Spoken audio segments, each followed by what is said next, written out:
So we did a video just here recently about about making your own washes. That will I don't think that should replace the Citadel washes that I'm sure everyone else is using right now. I think those are great washes, but that video will definitely help you with getting colors that don't exist elsewhere, at least in the Citadel line. I'm sure that you could get them at Secret Weapon or something else. But the other thing I wanted to talk to you guys about is pigment powders. I've been finding they are incredibly helpful for getting lots of ultra matte effects like rust and corrosion and dirt and mud caked onto things that have dried over time, or soot. This is a set of Artist Soft Pastels. I picked them up at Hobby Lobby here. You can probably pick them up at Michael's or any other hobby craft shop. This was $10 for this set of 24 different pastels. So let's take a look at what we've got here.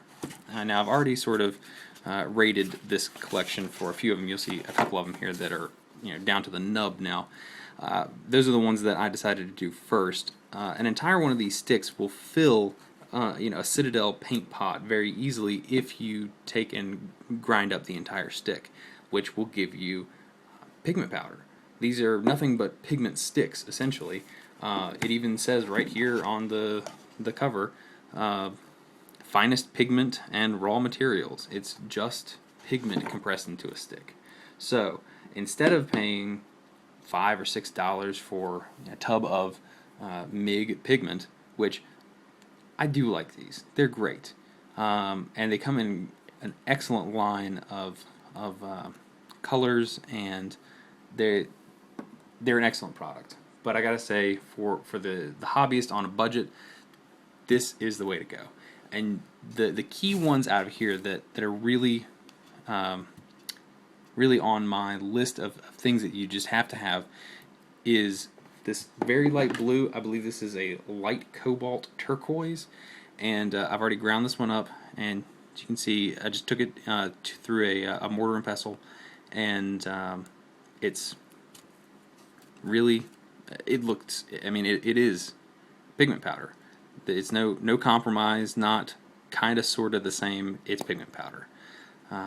Just every bit as good as picking up MIG, and if you've got a decent mortar and pestle, you can grind it up into a fine powder, mix it with alcohol or water, whatever medium you want to. That one is going to be very, very nice for doing corrosion on bronze. It's either I always get this mixed up. Is it bronze that does blue and copper does green? I think that's right. Bronze, blue, copper, green. You guys can correct me if I'm completely off my rocker here. But yes, great for corrosion for bronze, I think. I'm just going to go with that for now. And then you've also got white, which I haven't gotten to yet, but that is excellent for either a little bit of snow stuck to the bottom of someone's cloak or on shoes or something, but it's also excellent for mixing with this to do variations between white and blue for corrosion, because depending on how old it is, it's going to either be white or blue or a mixture thereof on bronze. The other ones that are very important here are going to be this very bright green for excuse me for copper, and then you've got this full line of browns and reds up here. Mostly you don't really need these reds as much as you do the orange and these browns, because those are going to give you your rust tints. Those are going to be great for doing some medium rust, some slightly heavier corrosion, and then just the big powdery chunky orange rust that you're going to see on highly corroded things.